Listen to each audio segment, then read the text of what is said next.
श्लोक संख्या 33 से पाठ। अर्जुनोवाच योऽयं योगस्त्वया प्रोक्तः साम्येन मधुसूदन एतस्याहं न पश्यामि चञ्चलत्वात् स्थितिं स्थिराम् चञ्चलं हि मनः कृष्ण प्रमाथि बलवद्दृढम् तस्याहं निग्रहं मन्ये वायोरिव सुदुष्करम्। श्रीभगवानुवाच असंशयं महाबाहो मनो दुर्निग्रहं चलम् अभ्यासेन तु कौन्तेय वैराग्येण च गृह्यते। असंशयं महाबाहो मनो दुर्निग्रहं चलम् अभ्यासेन तु कौन्तेय वैराग्येण च गृह्यते।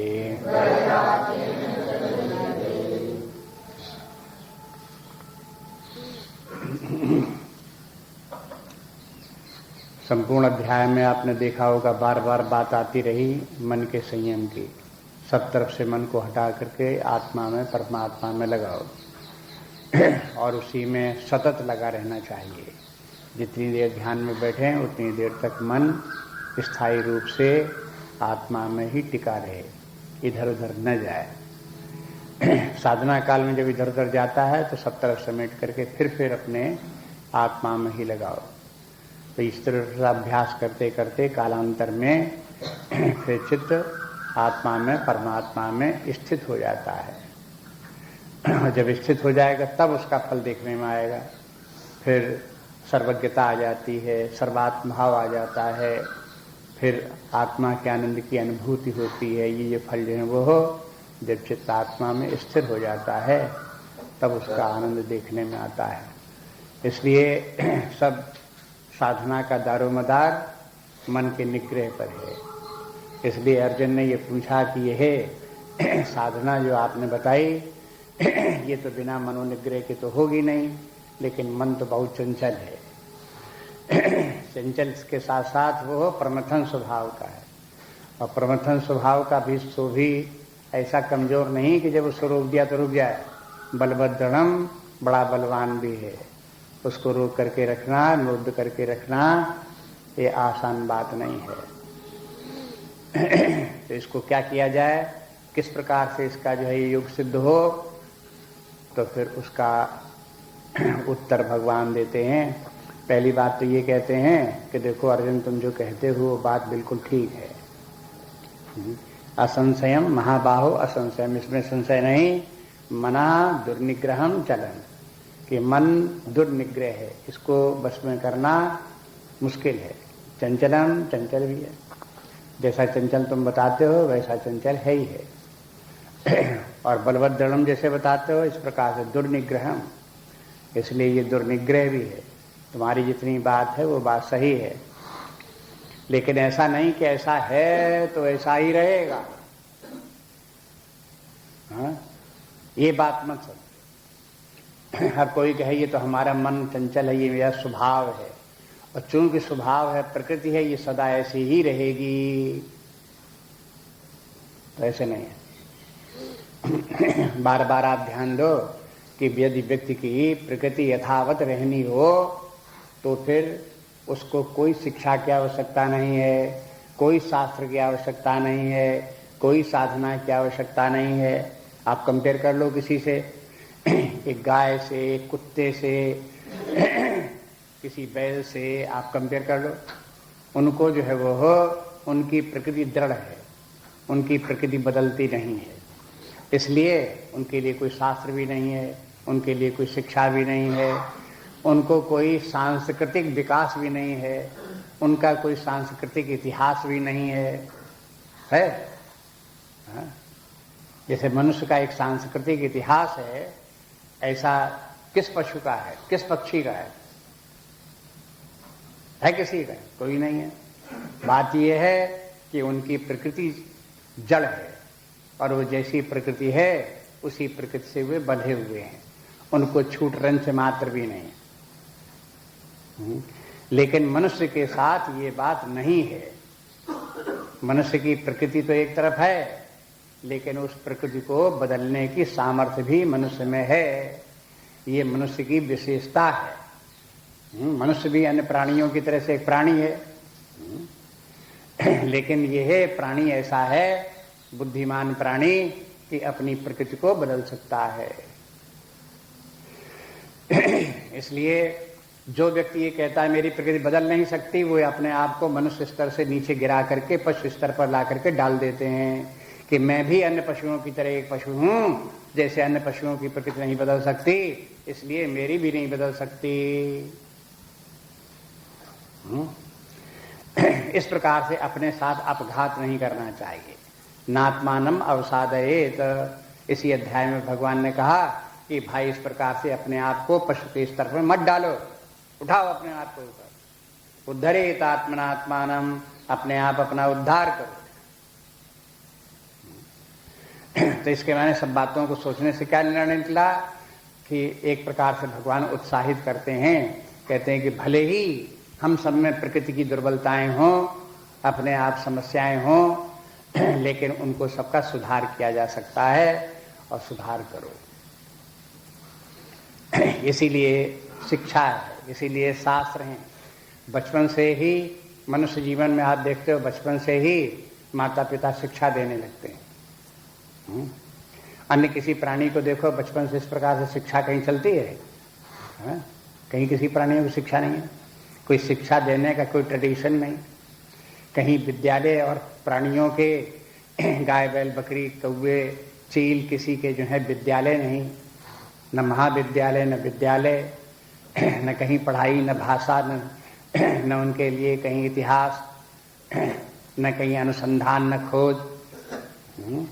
स्वामी जी लिखते हैं कि देखो बया एक पक्षी बड़ा होशियार है, वो बड़ा सुंदर मकान बना के तैयार कर देता है, ऐसे लगा देगा, ऐसे ऐसे बीन देगा, उससे लेकर के पत्तियों से, उसे क्या नाम है धागों से लेकर के वो कि बिल्कुल एकदम से उसके भीतर रहने के लिए एक छोटा छिद्र रखेगा, उसके भीतर घुस जाएगा, उसके भीतर रहेगा। लेकिन इस प्रकार का जैसा बया मकान बनाता है, लाखों वर्षों से बनाता चला रहा है। उस मकान में कहो कि देखो पिछली शताब्दी के बया का मकान और इस शताब्दी के बया के मकान में आप अंतर देखो कि क्या डेवलपमेंट उसने किया है, तो मिलेगा कोई? अगर और 100-200 वर्ष बीत जाएंगे तो बया का वो मकान ऐसा का ऐसा ही रहेगा। इतना भी नहीं होगा कि आगे पोर्टिको बना ले। जब आता है कहीं से तो कम से कम बाहर जब खेत के पास आवे तो छाही में हो जाए, पानी उसके ऊपर न गिरे। बात क्या है कि ये सामर्थ्य उसमें नहीं है। लेकिन मनुष्य को देखते हैं, मनुष्य पहले कच्चे मकानों में रहता था, फिर पक्के मकानों में रहने लगा, और पक्के मकानों में पोर्टिको भी बना लिया। सवारियां पहले उसके पास थी, घोड़ों से चलता था, रथ के ऊपर चलता था, रथ जोड़ जाड़ करके बनाया था। फिर रथ के स्थान पर फिर साइकिल बना ली उसने, जो है कार बना ली, मशीन बना ली, हवाई जहाज बना लिया। ये सब आगे बढ़ता चला जा रहा है। तो ये है बात क्या है, क्यों बनाता चला जा रहा है, ये परिवर्तन क्यों दिखाई देता है? पिछली शताब्दी 19वीं शताब्दी और 20वीं शताब्दी में कंपेयर करो, व्यक्तियों के रहने सहन की सभ्यता में कितना अंतर हुआ। ये अंतर क्यों हुआ? कि मनुष्य बुद्धि लगाता रहता है और विकास करता रहता है, और विकास होता भी है जो कुछ होता है जैसा कुछ। इसलिए इस बात के ऊपर अपने आध्यात्मिक विकास के लिए भी तत्पर रहो, पूरे विश्वास के साथ, पूरी श्रद्धा के साथ कि हम भी अपना विकास कर सकते हैं। जैसी प्रकृति हमारी है वो हमारी प्रकृति भी बदल सकती है।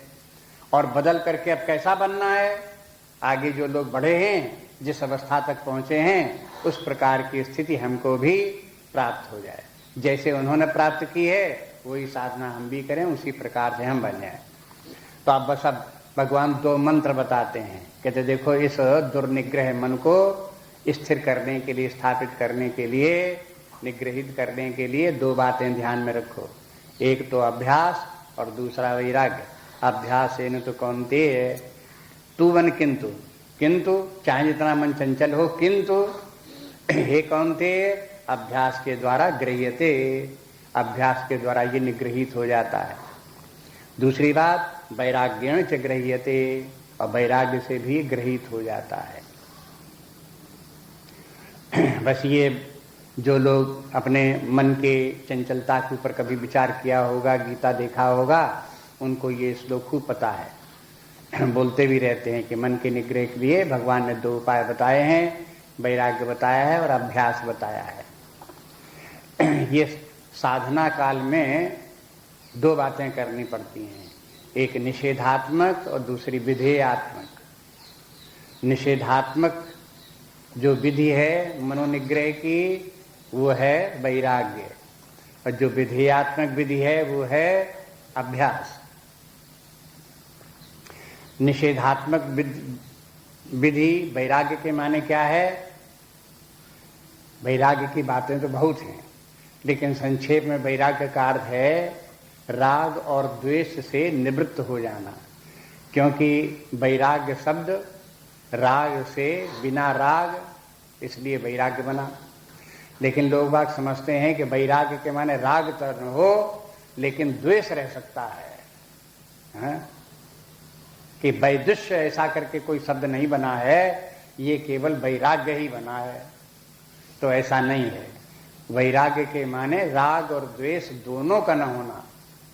जितना राग से बचने की आवश्यकता है उतनी ही आवश्यकता है द्वेष से बचने की। गलती यही हो जाती है कि जहां व्यक्ति ने राग छोड़ा तो उसके अंदर द्वेष पैदा होने लगता है, और द्वेष छोड़ना ज्यादा मुश्किल है। राग छोड़ देना एक प्रकार से आसान भी है। जब राग छोड़ करके अगर आप देखोगे तो प्रैक्टिकली अभ्यास करो तो राग छोड़ना तो कुछ आसान भी है, लेकिन द्वेष छोड़ना ज्यादा मुश्किल है। द्वेष भी छोड़ देना चाहिए। द्वेष जब तक नहीं छूटा तब तक इसके बाद राग छूटा नहीं है। राग और द्वेष एक ही सिक्के के 2 पहलू हैं। अगर एक सिक्का तो एक है, उसके इधर और उधर, तो जो हमारी दूषित मनोवृत्ति है उस मनोवृत्ति का एक पक्ष राग है और दूसरा पक्ष द्वेष है। इसलिए राग और द्वेष दोनों ही छूट जाने चाहिए। इन दोनों के छूट जाने पर वैराग्य है। वैराग्य हो गया तो इसके माने जो मन को निग्रह करने में बाधा डालने वाले तत्व थे उनसे हमारा छुटकारा हो गया। अब मनोनिग्रह हो सकता है। मन का स्वभाव है कि यह कहीं न कहीं चपकता है, जैसे लबेड़े की गुठली हो। लबेड़े की गुठली हाथ में लो तो इसमें चपक जाएगी, इससे छुटा तो इसमें चपक जाएगी, इससे छुटा इसमें चपक जाएगी, क्योंकि लबेड़े की गुठली में चपकने की आदत है। इसी प्रकार से इसको मन के चपकने की आदत है, कहीं न कहीं चपक जाता है। एक जगह से छुड़ाओ दूसरी जगह लग जाएगा, दूसरी जगह छुड़ाओ दूसरी जगह लग जाएगा। जब तक ये मन कहीं संसार की वस्तुओं में चिपका रहेगा तब तक उस परमात्मा को आप चाहो कि आत्मा में परमात्मा में चपक जाए तो कैसे चपक जाएगा? उधर से एक जगह छुड़ाओगे तभी तो परमात्मा में चपकेगा, तब तक टिकेगा। इसलिए पहली बात तो जहां अभी तक मन चपका है, अटैच्ड है, वहां से हटाना है। इसका नाम है वैराग्य। और जो अब नया हमने शास्त्र के अनुसार, संतों के अनुसार सुना कि हमारा मन परमात्मा में लगना चाहिए, वहां अटैच करना है, वहां हमारे अपने मन को जोड़ना है, उसका नाम है अभ्यास।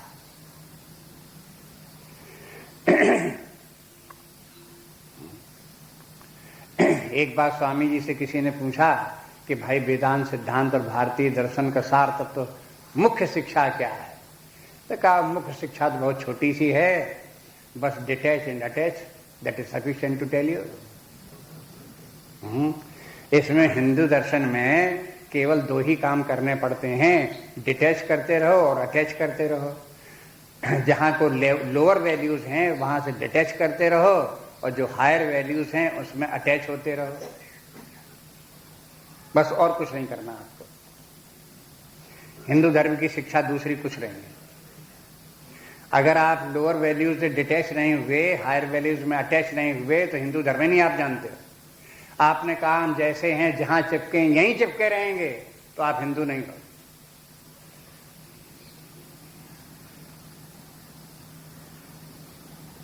अगर हिंदू हो तो जहां चिपके हो वहां से छोड़ो अपने आप को और हायर वैल्यूज की तलाश करो, वहां चिपको।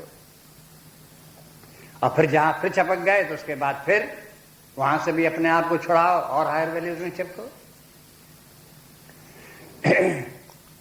वेदांत में इसको, इस प्रक्रिया को अध्यारोप अपवाद कहते हैं। अध्यारोप अपवाद। अध्यारोप के माने पहले ये कहो कि मैं शरीर नहीं हूं, मैं प्राण हूं, क्योंकि प्राण के बिना शरीर नहीं चलता, प्राण रहता है तभी शरीर चलता है। तो प्राण के ऊपर शरीर निर्भर है कि शरीर के ऊपर प्राण निर्भर है? तो बोले प्राण के ऊपर शरीर निर्भर है, तो मैं शरीर नहीं हूं, मैं तो प्राण हूं। ये क्या हुआ? अध्यारोप ये हुआ कि मैं प्राण हूं। अपवाद क्या हुआ? कि मैं शरीर नहीं हूं। चलो अब यह बात हो गई। अब ये बताओ कि प्राण मन को जानता है कि मन प्राण को जानता है? मन के अधीन प्राण है कि प्राण के अधीन मन है? तो अरे कहा भाई ये तो मन है, हैं? तो अब अपने आप को मन के साथ अटैच कर लो। ये क्या हुआ? अध्यारोप। अपवाद क्या हुआ? कि मैं प्राण नहीं हूं। बस और ज्यादा बताने की जरूरत नहीं, अब आपको रास्ता मालूम हो गया। बस ये अध्यारोप अपवाद का क्रम इसी प्रकार से पंचकोशों से होता हुआ पंचकोशातीत आत्मा तक पहुंच जाओ।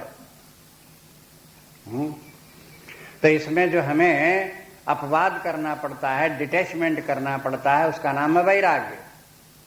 आप कहीं भी किसी प्रकार से विचार करोगे तो बस आपको डिटैच और अटैच बस यही मिलेगा सब जगह। अध्यारोप अपवाद भी यही है, डिटैचमेंट एंड अटैचमेंट। एक स्थान पर जहां कहीं चिपके हो, अहम भाव रखे हुए उसको छोड़ो, ममत्व भाव रखे हुए उसको छोड़ो। आपसे ये नहीं कहते कि अहम भाव रह ही न जाए। अहम भाव जहां कहीं है वो गलत स्थान पर है। अनात्मा में अहम भाव है। अहम भाव वास्तव में जो अपना अहम ब्रह्मास्मि वाला अहम है, उस अहम में अपने अहम भाव को अटैच करो, बस। अब कोई दोष नहीं है। अहम भाव में जो दोष था तभी तक था जब तक अनात्मा में अहम भाव था। ममत्व तो करके जोड़े हुए हैं, तो जब ममत्व तभी होता जब दो वस्तुएं हों। इसलिए ममत्व सब जगह अपने से जो दूसरी वस्तुएं हैं वो मेरी हैं कहता छोड़ो, अपने आप अपने आत्म स्वरूप में स्थित रहो। मेरे अतिरिक्त और कहीं कुछ नहीं है। ममत्व का ये रूप हो जाए, ममत्व भी लौट घूम करके अपने अहम ब्रह्मास्मि में आ जाए, बस। उसके बाद और कुछ नहीं। इस प्रकार से ये क्रम क्रम से आगे बढ़ते जाओ, अभ्यास इसका करते जाओ। तो एक तो वैराग्य होना चाहिए, और वैराग्य के साथ फिर अपने चित्त को, मन बुद्धि को निरंतर आत्मा में, परमात्मा में बार बार लगाने का अभ्यास करना चाहिए। अभ्यास के माने है रेपिटेशन, बार बार उसी को करो तो उससे अभ्यास हो जाएगा। बार बार मन इधर उधर जाता है, ला करके आत्मा में लगाओ। ये हुआ अभ्यास हुआ। हाँ? अभ्यास को अंग्रेजी में लिखेंगे तो क्या कहेंगे? एक्सरसाइज। एक्सरसाइज। बार बार इधर उधर से ला करके मन को अपना आत्मा में लगाओ। तो इस प्रकार का अभ्यास करो। जब अभ्यास हो तो कोई कहे अभ्यास तो हम दिन भर करते ही रहते हैं, हमने बोलने का इतना अभ्यास किया है कि हम 12 घंटे लगातार बोल सकते हैं। तो कहीं देखो इस अभ्यास की बात नहीं कह रहे हैं। हम जिस अभ्यास की बात कह रहे हैं वो ये है कि अपने चित्त को अपने आत्मा में लगाने का अभ्यास करो। बस। इसलिए जैसे ज्ञान है, ज्ञान के माने क्या है? ज्ञान के माने परमात्मा का ज्ञान के लिए ज्ञान बोलते हैं। अभ्यास के माने क्या है? अपने चित्त को परमात्मा में लगाने का ही नाम अभ्यास है। कर्म किसे कहते हैं? कर्म के माने है धर्ममय सकाम कर्म, उसी को कर्म कहते हैं। तो ये देखो शॉर्ट शब्द हो गए हैं, लेकिन पारिभाषिक शब्द हैं, डेफिनेशंस इनकी एक निर्धारित है।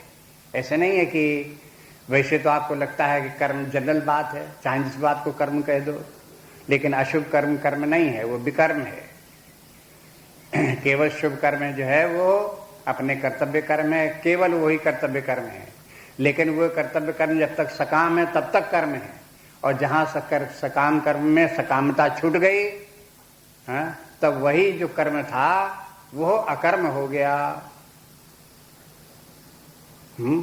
कर्म की कर्मण्यता, उसके जो कर्म का तत्व था वो खत्म हो गया। उसमें आ लगा करके उसे खोखला कर दो। कर्म दिखाई तो देता है लेकिन खोखला है, कर्म खत्म। इसलिए देखो इस प्रकार से ये जो शब्द इसके अपने वेदांत के शब्द हैं, अध्यात्म शास्त्र के जो शब्द हैं, इनका अभ्यास रखो। ये अभ्यास के माने हुआ यहां पर आत्मा में चित्त को निरंतर लगाना। ये राग और द्वेष की बात आप पहले से सुनते चले आ रहे हो। 5वें अध्याय में भगवान ने कहा कि देखो एक योग है और एक है सन्यास है, कर्म सन्यास। सन्यासी कौन है? कि जो सन्यासी वो है जिसने कि राग और द्वेष छोड़ दिए हैं। अब सन्यासी की परिभाषा वहां बता दी। जो सन्यासी है वही विरक्त व्यक्ति है, राग और द्वेष दोनों छोड़ दे। देखो कोई व्यक्ति चोरी करना छोड़ दे, छोड़ दिया, अब चोरी नहीं करता है, लेकिन चोरी से उसे द्वेष हो गया, और जो दूसरे लोग चोरी करते हैं उनको दुष्ट समझता है और उनसे द्वेष करता है, तो बताओ अभी राग द्वेष है कि नहीं है? समस्या तो बस ये है। इसके माने हम चोरों को, बदमाशों को, दुराचारियों को, भ्रष्टाचारियों को, इनको सबको जो है इनसे द्वेष ना करें। नहीं, खूब करो द्वेष, लेकिन राग द्वेष से मुक्त नहीं हुए, वैराग्य आया नहीं। और वैराग्य नहीं आएगा तो आप चित्त अपने परमात्मा में लगाने की कोशिश करोगे तो यही आपके लिए बाधा डालता रहेगा। इसलिए विचार ये करना पड़ता है वैराग्य के लिए कि राग और द्वेष जो दोनों हैं, और गुण और दोष, गुण जिनमें है उनमें राग, जो में दुर्गुण दिखाई देता है, हानि दिखाई देती है, उसमें द्वेष। ये गुण और दोष दोनों मायाकृत हैं। सुनहु तात मायाकृत गुण और दोष अनेक, गुण यह उभय न देखिए और देखिए सो अविवेक। अगर आप गुण दोष देखते हो, राग द्वेष उनमें करते हो, तो यह आपका अविवेक है।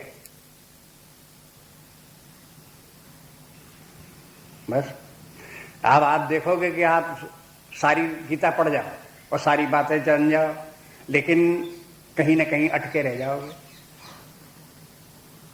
पता भी नहीं लगे कहाँ अटके हैं। राग से अटैचमेंट था, बहुत समझ में आ गया कि अटैचमेंट नहीं होना चाहिए, शरीर में नहीं होना चाहिए, परिवार धर्म में नहीं होना चाहिए।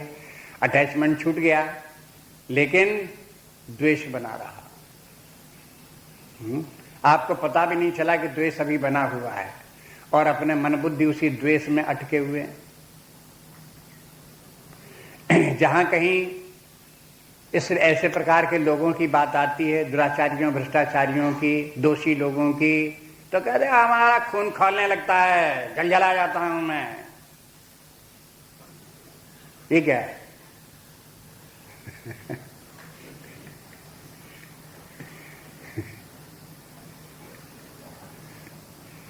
बस यही समस्या है व्यक्ति की। उसे पता नहीं है कि उसमें क्या कमजोरी है, क्या वीकनेस है, शास्त्र क्या कह रहे हैं। इस द्वेष से बचो। ये मन जो है प्रमथन स्वभाव वाला जो है, वो जहां द्वेष होता है ये प्रमथन स्वभाव वाला मन वहां बहुत ज्यादा कार्य करता है। देखो अगर द्वेष रहेगा तो प्रमथन होगा कि नहीं होगा? एक बार जहां राग हो तो कहो उसको भूल भी जाओगा, लेकिन जहां द्वेष होगा वो भुलाए नहीं भूलेगा। स्वामी अखंडानंद जी कहते हैं कि एक बार किसी व्यक्ति के पास कोई गए, महात्मा के पास, कहा कि महात्मा आप तो सिद्ध पुरुष हो, आपने कौन सा मंत्र जपा है, सिद्धियां आपको कैसे प्राप्त हुई हैं, कोई एक हमको भी मंत्र बता दो, हमको भी कुछ सिद्धि प्राप्त हो जाए। हाँ कहीं हम तुमको बता देते हैं, किसी से छिपाना थोड़ा ही है। इसका 10 लाख आपको मंत्र जपना पड़ेगा और जपो इसको, और इसका पुरस्चरण जो है अंत में जिस दिन समाप्त हो, समापन जो है इसका इस दिवाली के दिन इसका समापन करना और पूजन कर देना, मंत्र आपका सिद्ध हो जाएगा। फिर आपको देखोगे कि जो आप चाहोगे, जिस प्रकार चाहोगे उसी प्रकार तो होने लगेगा। अच्छा, मंत्र भी बता दिया, मंत्र जपने के लिए बता दिया, सब तरीके भी बता दिए। कहा कि बस देखो ये मंत्र सिद्ध तभी होगा, एक बात ध्यान में रखना कि आप मंत्र जपते समय बंदर की याद मत करना। अगर बंदर याद आ गया बीच में आपको तो बस आपका मंत्र जो है सिद्ध नहीं होगा। तो बंदर से तो द्वेष करा दिया उन्होंने कि वो बंदर ही हमारे मंत्र को सिद्ध करने में बाधक है, इसलिए मन में तुरंत द्वेष पैदा हो गया। अब मैं बंदर को याद नहीं करूंगा। अब जहां जपने बैठे तो पहले ही मंत्र जपा कि बंदर याद आ गया।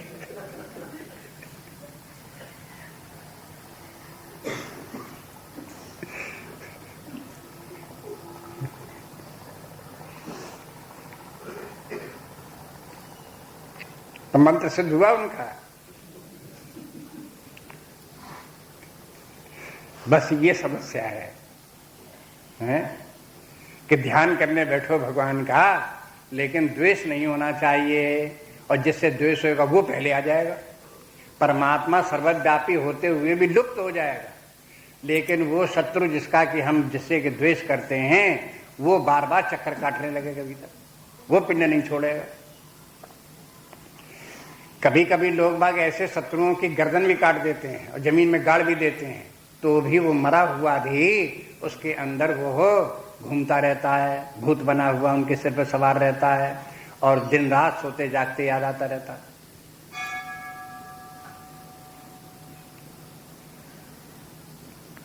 इसलिए जो ये समस्या है ये मनोवैज्ञानिक समस्या है। सूत्र ग्रंथों में तो संतों ने तो संक्षेप में बात कह दी है, लेकिन जब इसको आप अपने प्रैक्टिकल लाइफ में प्रयोग करके देखोगे तो आपको दिखाई देगी छोटी छोटी बातें नहीं हैं, ये बड़ी ही महत्वपूर्ण बातें हैं, बड़ी भीषण है। इनसे छुटकारा पाने का उपाय करना पड़ेगा। इसलिए युक्तियां सोचो कोई ना कोई, वैराग्य की युक्ति, न किसी के राग में पड़ो न किसी के द्वेष में पड़ो। यहां तक कि युक्तियां लोगों ने की हैं, क्या क्या युक्तियां तक की हैं, कभी कभी तो ऐसी ऐसी युक्तियां की हैं जो आपको आश्चर्य होगा सुन करके, बल्कि बन तो गए संप्रदाय भी उनके। जैसे सात्विक भोजन खाने के लिए व्यक्ति ने मांस और मदिरा छोड़ दी। अब अगर कहीं मांस और मदिरा खाता हुआ व्यक्ति मिले तो नाक मुंह सुकोड़ने लगे, है छी छी छी छी नाक मुंह खा रहा है। अगर उसी टेबल पर बैठ करके होटल में एक तरफ मांस खा रहा हो, मदिरा पी रहा हो, और एक तरफ ये सात्विक भोजन अपने बैठे खा रहे हो, थाली लेके भागेंगे, क्योंकि उसके पास बैठ करके खा नहीं सकते। क्या हो गया? घृणा हो गई, द्वेष हो गई। अब ये घृणा दूर कैसे हो?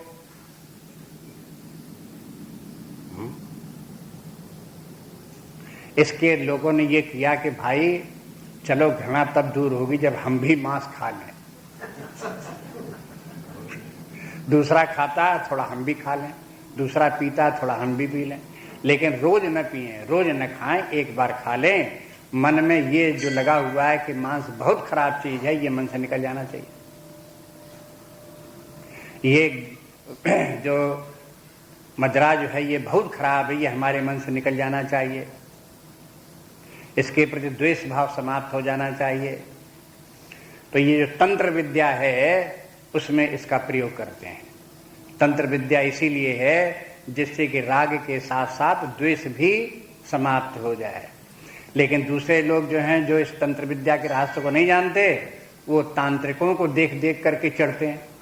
ये तांत्रिक बड़े नीच हैं, ये मांस खाते हैं, मदिरा पीते हैं, ये कौन सी इनकी साधना है? अब देखो,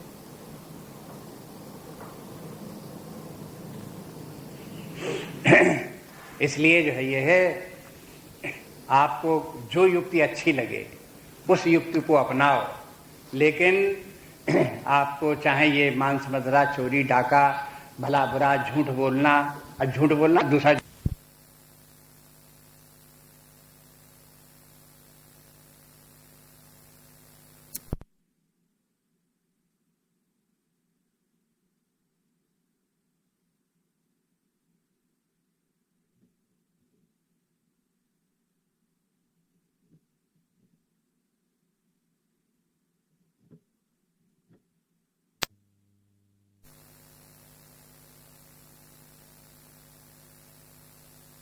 जब एक बार भगवान ने बता दिया कि अपना वो हो आत्मस्वरूप ब्रह्म,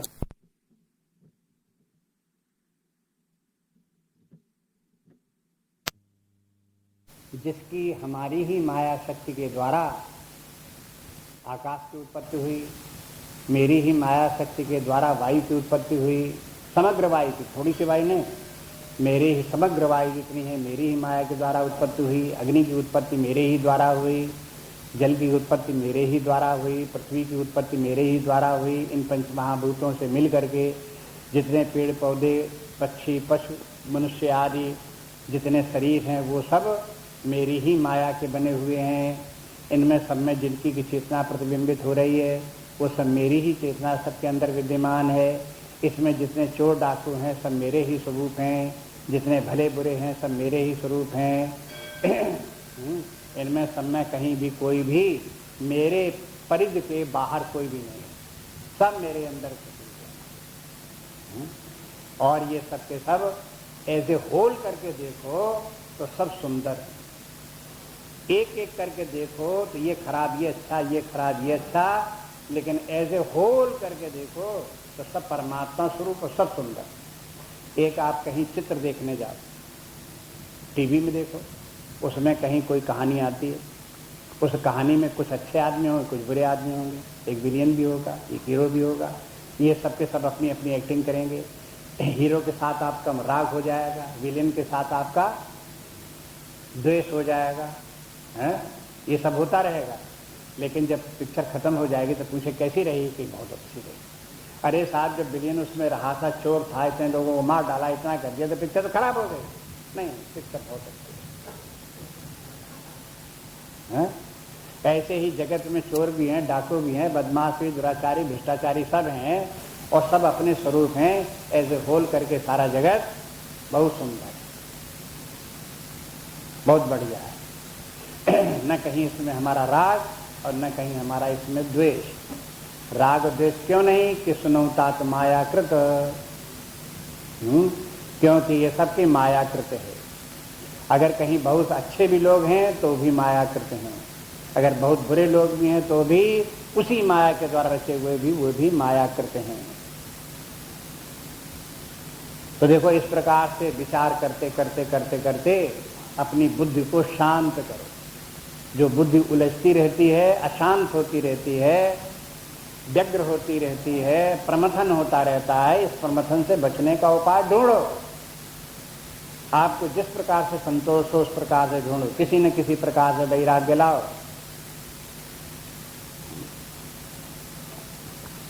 संतों के साथ ये बात बहुत हुई कि जब उन्होंने इस प्रकार से राग द्वेष छोड़ा, मन उनका शांत हुआ, परमात्मा का चिंतन करने लगे, तो उनके पास चोर डाकू भी आए, भले बुरे आए, भ्रष्टाचारी, दुराचारी, सब लोग जो हैं उनके पास आते, मिलते, प्रणाम करें, बैठे, जो कुछ हैं। दूसरे लोग कहें, अरे महात्मा जी के पास चोर आते हैं, अरे महात्मा जी के पास से बेचे आती है। अब वो किसको भगा दें, किसको रखें? न किसी से राग, न किसी से द्वेष। लेकिन दूसरे लोग तो जो है वो राग द्वेष की दृष्टि से जब देखते हैं तब उनके ऊपर आरोपित कर लिया कि देखो वेश्या आती है, इसके माने महात्मा जी बहुत खराब हैं, बहुत भ्रष्ट हैं।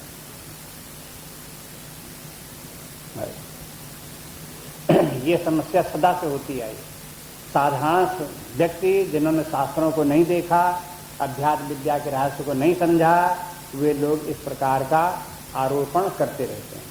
मिसअंडरस्टैंडिंग इसे कहते हैं। समझते नहीं कि बात क्या है, किस प्रकार से कहाँ बात है, क्यों इस प्रकार कर रहे हैं। गौतम बुद्ध के पास अंगुलीमाल आया डाकू, उसने जाने कितने लोगों को मारा था, उंगलियां काट काट करके माला पहना दी थी, माला पहने हुए थे उंगलियों की माला। हाँ? और खूंखार डाकू, और उसे खूंखार होने का अभिमान कि देखो ये माला इतने पहने कि कितने को मैंने पार लगा दिया, इस बात का अभिमानी व्यक्ति। और गौतम बुद्ध ने उसको भी गले लगा लिया। हाँ? उसे द्वेष नहीं किया। गौतम बुद्ध को द्वेष से के ऊपर विजय प्राप्त थी कि नहीं थी? अगर द्वेष से विजय प्राप्त न होती तो डाकू को कैसे लगा लेते थे? लेकिन उसको गौतम बुद्ध को ने उसको गले लगा लिया तो भी बुद्ध की बुद्धता और उनका संतत्व और उनकी महिमा घट गई। कितनी घटी?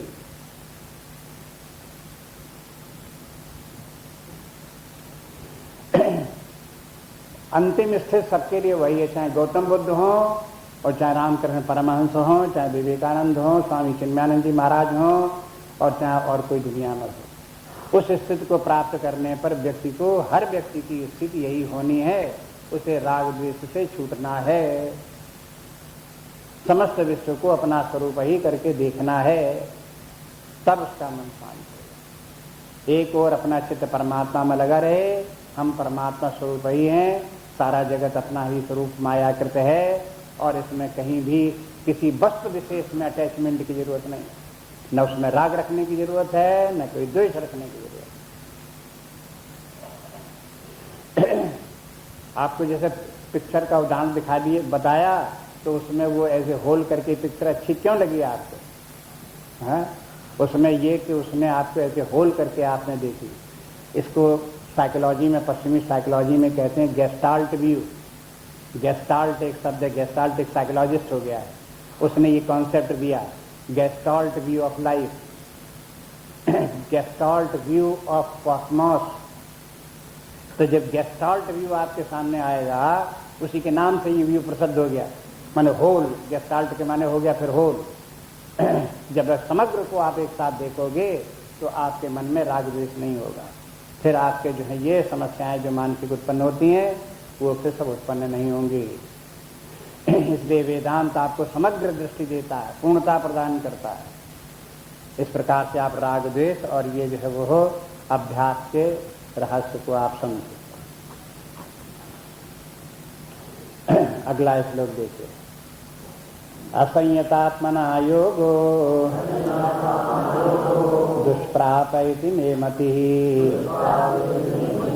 वश्यात्मना तु यतता शक्यो वाप्तुमुपायतः। असंयतात्मना योगो दुष्प्रापैति मे मतिः वश्यात्मना तु यतता शक्यो वाप्तुमुपायतः।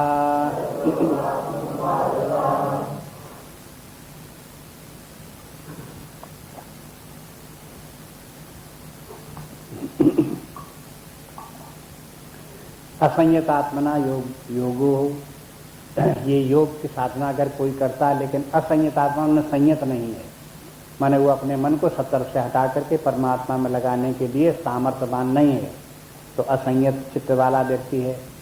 तो ऐसे व्यक्ति को दुष्प्रापिति मेमति ही, तो योग सिद्ध होना मुश्किल है, नहीं कर पाएगा, फिर उसका चित्त परमात्मा में नहीं लग पाएगा। जो अपने मन को प्रमथन स्वभाव मन के ऊपर विजय प्राप्त कर लेगा, राग द्वेष से छूट हो जाएगा, उसको वही अपने चित्त को परमात्मा में लगा पाएगा, उसी को सफलता प्राप्त होगी और बाकी लोगों को नहीं हो पाएगी। साफ बात है। तो फिर माने ये इसलिए कह रहे हैं, इसलिए इसके लिए प्रयास करो। हाँ? इसलिए क्या करो, वश्यात्मना तु यतता, यत्न करते करते उसको वश्यात्मना, अपने मन को अपने बस में लाने का अभ्यास करो। शक्या आप तुम, ये जो है ये है, इस प्रकार से मन को बस में कर लेना शक्या संभव है। अब आप तुम प्राप्त कर लेना। कैसे? उपायतः, दो बातें बताई इसमें, उपायतः और यतता। यत्न भी करो और यत्न को उपाय के साथ करो। इन दो बातों से अगर करोगे तो वैराग्य भी आ जाएगा और अभ्यास भी पूरा हो जाएगा।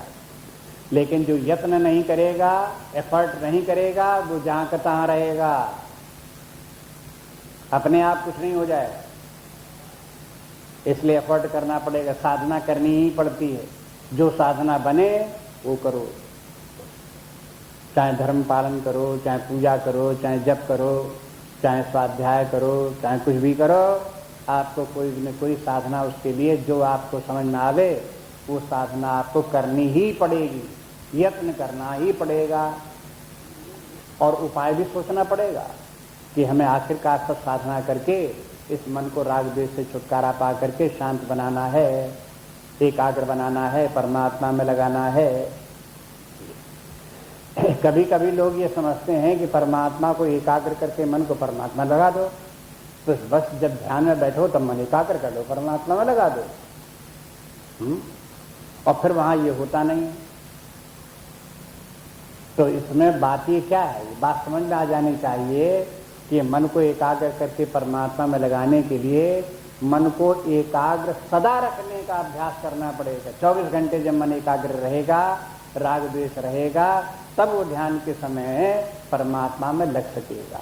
ऐसा नहीं कि 24 घंटे बना रहने दो व्यग्र, बना रहने दो वो राग द्वेष, ध्यान करेंगे तब एकाग्र कर लेंगे, परमात्मा में लगा देंगे। बस यही भ्रांति है, ना समझी की बात यही है। जिन लोगों ने कभी साधना नहीं की वो इसी पे भरोसा रखते हैं कि ध्यान करने बैठेंगे तो बस हम मन को एकाग्र कर लेंगे, लगा देंगे परमात्मा, और दिन भर तमाम हाय हाय किलकिल, राग द्वेष, झगड़ा पेशाब, मारकूट सब लगी रहना, तो उससे क्या होता है? ऐसे नहीं चलेगा।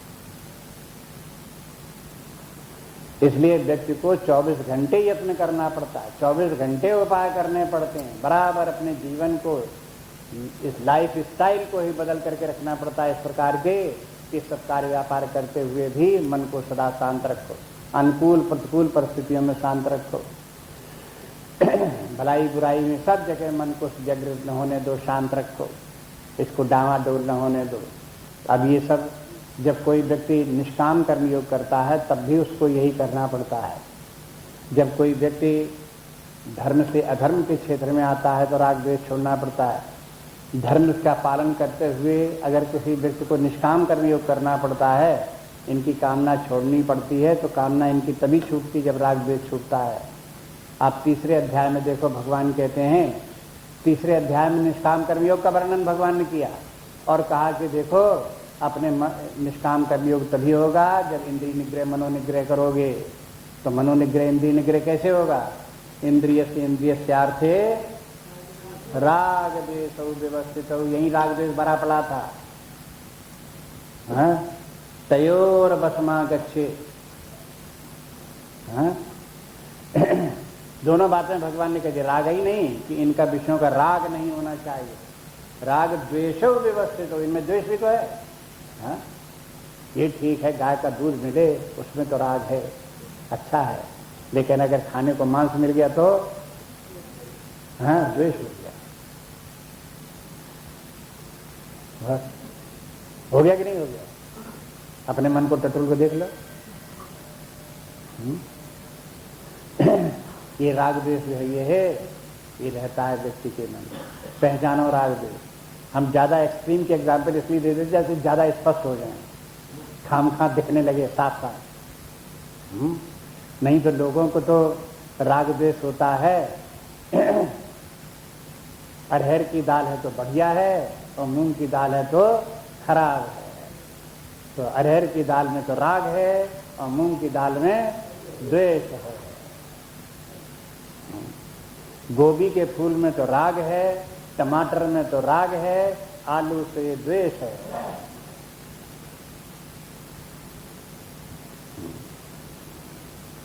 अब यहाँ जल्दी समझ में नहीं ये तो होता ही है, क्या बात है, ये सब तो सात्विक हैं, कोई खराब थोड़े है, लेकिन हम नहीं खाते, ये नहीं खाते, ये खाते। आपको वहाँ ज़्यादा पता नहीं चलेगा, लेकिन जहाँ आप दूध और मांस से कंपेयर करने लगोगे तब आपको साफ दिखने लगे कि कहाँ राग है और कहाँ द्वेष है। इसलिए जो है ये राग द्वेष जो है ये हमेशा छोड़ने पड़ते हैं। तो राग द्वेष के छोड़ने के लिए युक्तियाँ करो, कहते हैं उपायतः, उपाय माने युक्ति, तरीका निकालो, कोई उपाय निकालो जिससे कि राग भी मिटे, द्वेष भी मिटे। आपको ये नहीं कहते हैं कि आप अपने ढंग से निकालो, देखो संतों ने कैसे क्या किया है, शास्त्रों में कहाँ कहाँ क्या लिखे हैं, उन उपायों को अपनाओ, उसी प्रकार से करो।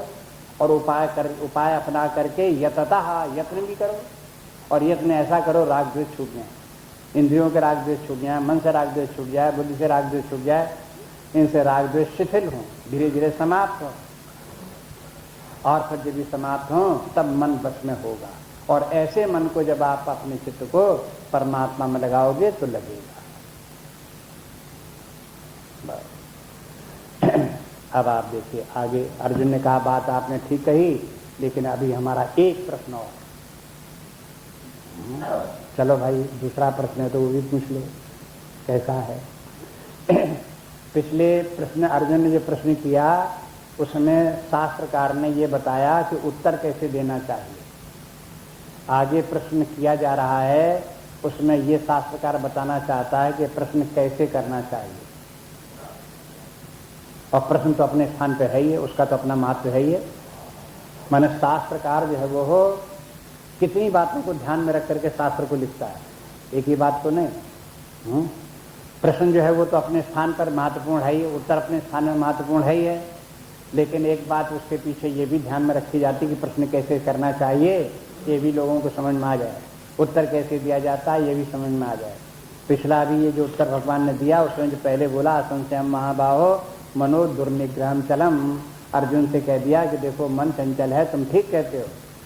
तो यही तरीका है, जब कहीं कोई प्रश्न करे तब उसे झलक करके भगा मत दो, तुम बेवकूफ़ी की बातें करते चलो भागो, यहाँ कहाँ आ गए तुम, ऐसे मत बोलो। उससे कहो कि जो तुम कहते हो बिल्कुल ठीक बात है, ऐसा ही होता है। लोग बाग आते हैं कि भाई हमारे घर में तो बड़ी हाय हाय मची हुई है, हम कैसे साधना, कैसे क्या करेंगे क्या करें। तो उससे कहो कि भाई संसार ऐसे ही, ऐसे तो होता ही है, हम भी जानते हैं, हमारे साथ भी ऐसे ही हुआ, और लोगों को भी ऐसे ही होता है, ऐसे तो होता ही है, बिल्कुल बात आप ठीक कहते हो। इसलिए पहले उसका समर्थन करो। समर्थन किस लिए? उसके साइकोलॉजिकल बैकग्राउंड बनाने के लिए। जो कुछ आप बताने जा रहे हो तो वो एक्सेप्टेबल हो उसके माइंड में। अगर आप उसे झलक दोगे तो एक्सेप्ट नहीं करेगा। इसलिए पहले उसका समर्थन करो। समर्थन के माने ये नहीं कि आपने जो वो कहने आया तो वही आपने बात मान ली। भगवान ने भी मान ली कि हाँ ठीक है, तुम कहते हो मन दुर्निग्रह है, हमने भी मान लिया, तुम भी न मान, तुम्हारे लिए भी मन निग्रहित नहीं हो सकता, हम भी मानते हैं निग्रहित नहीं हो सकता, हम तुम दोनों एक, चलो, ऐसे नहीं। हाँ? केवल इसलिए मान लिया जिससे कि सुनने वाले को अटेंटिव होकर के सुने। बस आगे जो बताने जा रहे हैं तो भगवान ने बताया। अब इसमें देखो, ये अर्जुन जो प्रश्न करने जा रहा है, ये प्रश्न करता है। इस प्रश्न में अर्जुन प्रश्न कैसे करता है? प्रश्न अगर ठीक होता है, ढंग से होता है, तो उत्तर मिला करता है। देखो वेदांत का ज्ञान इस प्रकार का है कि इसमें जब प्रश्न ठीक ढंग से होगा तभी उत्तर मिलेगा। प्रश्न अगर ठीक ढंग से नहीं किया गया तो उत्तर नहीं मिलेगा। ऐसे लोग रहे हैं जिनके के साथ लोग बरसों बरसों रहे, लेकिन न प्रश्न हुआ और न उत्तर हुआ। अर्जुन और भगवान कृष्ण का ही देख लो, क्या युद्ध क्षेत्र में पहली बार भगवान कृष्ण और अर्जुन मिले हैं? अरे ये तो बचपन के साथी थे, दोस्त थे, और बराबर बराबर रहे साथ साथ में, यानी कितने बार मिलते रहे, कितने बार हंसते खेलते रहे। अर्जुन ने कहा भी 11वें अध्याय में कि हमने आपको क्या क्या बोला, कैसा कैसा बोला, लेकिन कभी भगवान ने गीता को उपदेश अर्जुन को नहीं दिया। क्यों नहीं दिया?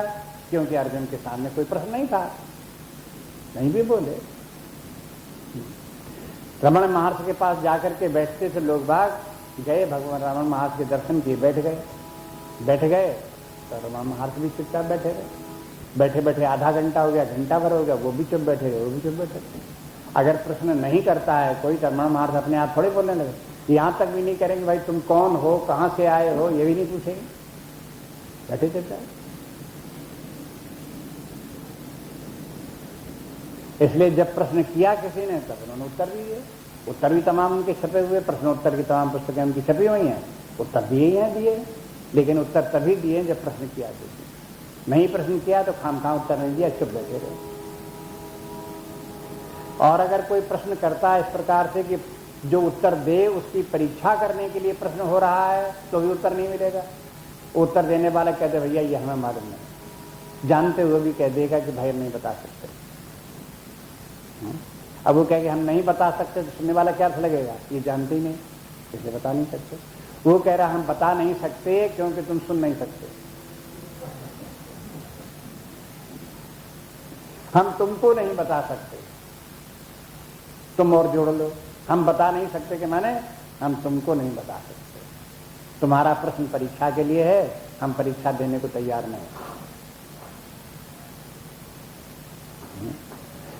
इसलिए प्रश्न जब तक कि कायदे से प्रश्न नहीं होगा तब तक जो है उत्तर नहीं मिला करता। इसलिए अर्जुन कैसे प्रश्न करता है इसको सीखो यहाँ। थोड़ा सा देखो आगे अर्जुन का प्रश्न।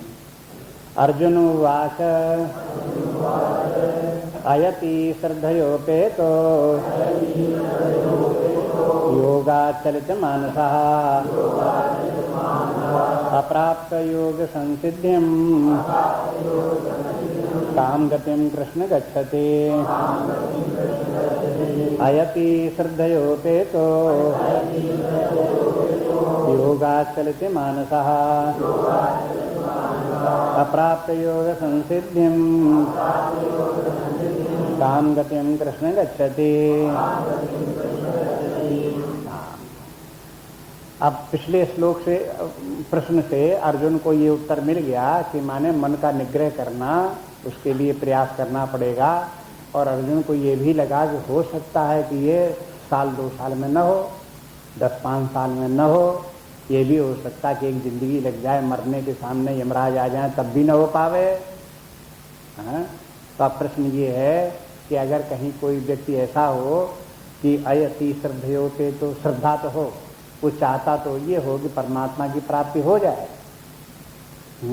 लेकिन उस परमात्मा की प्राप्ति के लिए अयति ही जितना उसे प्रयास करना चाहिए मनोनिग्रह का, उतना वो प्रयास न कर पाया हो, न किया हो, या किया हो तो बीच में छोड़ दिया हो, लेकिन श्रद्धा बनी रही हो। तो 2 बातें होती हैं, एक तो कोई व्यक्ति साधना करता है तो उसके सामने श्रद्धा होती है, तब साधना करता है। जब उसको एक लक्ष्य होता है, उस लक्ष्य के प्रति समर्पित होता है, तब तो साधना करता है। उसके सामने लक्ष्य है नहीं तो साधना क्या करेगा। इसलिए श्रद्धा व्यक्ति के लक्ष्य का निर्धारण करके उसके प्रति समर्पित रहती है। तो किसी व्यक्ति ने मान लो भगवान की ये बात सुनी तो भगवान की बात में उसको श्रद्धा हो गई। गीता उसने पढ़ा कि देखो अंत में आत्मा चित्त को परमात्मा में लगा के पूर्णता प्राप्त कर लेनी चाहिए, ब्रह्म ज्ञान प्राप्त कर लेना चाहिए, जीवन का ये लक्ष्य है, तो उसको उसमें श्रद्धा हो गई। शास्त्र के वचन में श्रद्धा हो गई, गुरु के वचन में श्रद्धा हो गई, तो श्रद्धा तो हो गई, लेकिन श्रद्धा मात्र से काम तो चलता नहीं। अब श्रद्धा के बाद उसको प्रयास भी करना चाहिए, साधना भी करनी चाहिए, उपाय भी करने चाहिए। तो अर्जुन कहता है कि अगर मान लो किसी व्यक्ति ने उपाय नहीं किया और किया तो बीच में छोड़ भी दिया, श्रद्धा ही श्रद्धा रह गई, तो ऐसे व्यक्ति का क्या परिणाम होगा।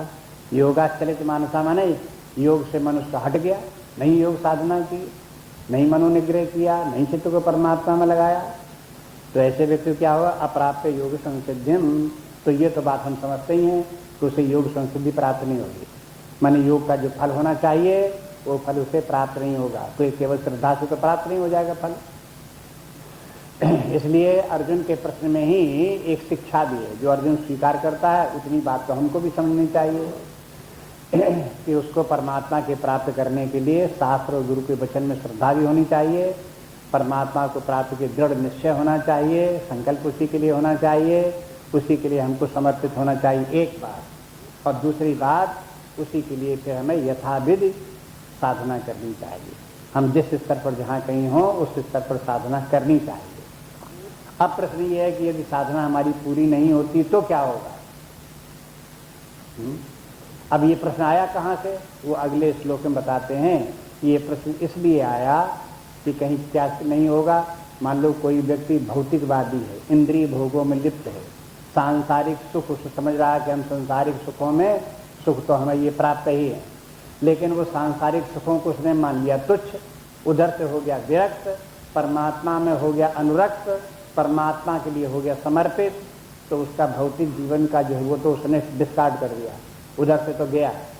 और फिर चित्त परमात्मा में लगा नहीं और उधर परमात्मा की प्राप्ति नहीं हुई तो परमात्मा की प्राप्ति नहीं, तो ये भी गया उधर के। हाँ? एक कहावत है ना, कुत्ता हुआ न घर का और न घाट का। हाँ? तो कहीं ऐसा तो नहीं होगा न ये रहे घर का और न रहे घाट का।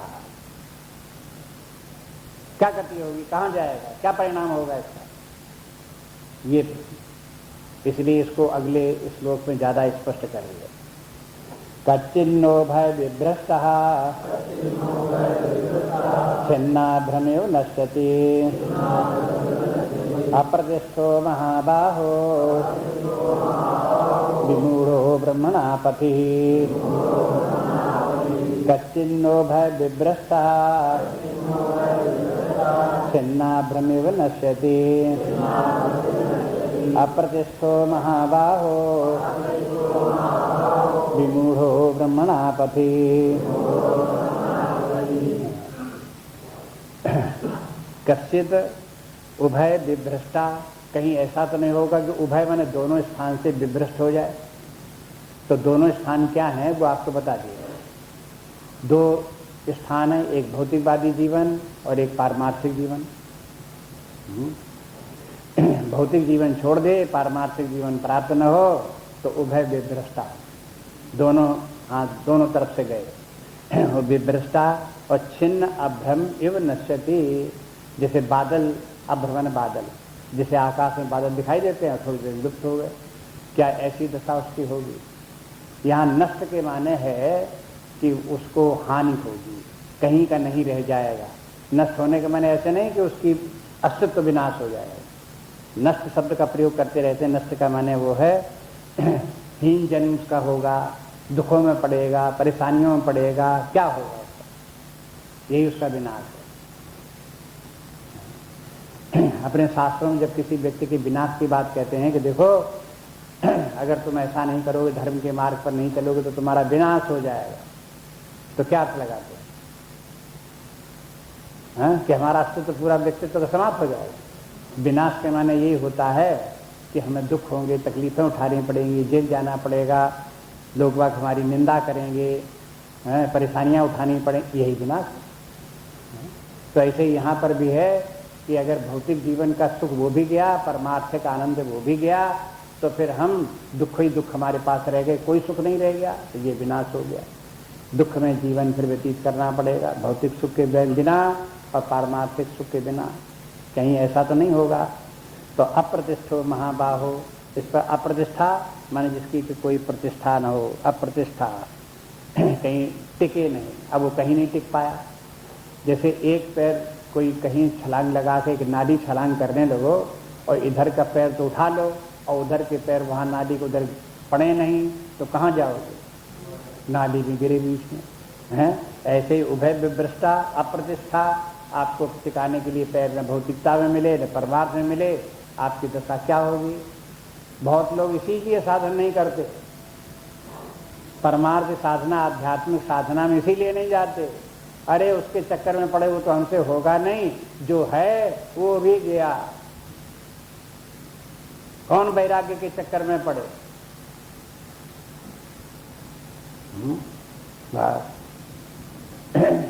शास्त्र में चाहे जितनी अच्छी बातें लिखी हों, संचाई की अच्छी बातें कहते हों, लेकिन अब से होने वाला कहाँ? तो ऐसे लोगों को उत्साहित करने के लिए प्रश्न किया गया कि देखो तुम डरो मत। सब प्रकार के लोग हैं साधकों में से, जो ऐसे डरने वाले व्यक्ति हैं, शास्त्र उनको आश्वासन देता है कहता तुमको डरना नहीं चाहिए, तुम ऐसा नहीं कि वैराग्यवान हो जाओगे तो तुम्हारा भौतिक जीवन का सुख चला गया तो तुमको कुछ मिलने वाला नहीं है, ऐसे नहीं है। इसलिए ये अर्जुन की ओर से ये प्रश्न कराया। लेकिन प्रश्न करने के बाद भगवान ने कुछ कहा नहीं, अर्जुन से उत्तर नहीं दिया। तब अर्जुन भगवान से प्रार्थना करने लगा कि भगवान आप हमारे प्रश्न का उत्तर क्यों नहीं दे रहे हो। देखो एक श्लोक और देख लो, व्याख्या इसकी कर। एतन्मे संशयं कृष्ण क्षेतुमर्यस्य शेषतः तदन्या संशयस्यास्य क्षेता नहीं उपपद्यते। एतन्मे संशयं कृष्ण क्षेतुमर्यस्य शेषतः तदन्या संशयस्यास्य क्षेता नहीं उपपद्यते। एतन में संशयम कृष्ण, हे कृष्ण ये मेरा संशय है, माने संशय है, आपसे हम उत्तर चाहते हैं।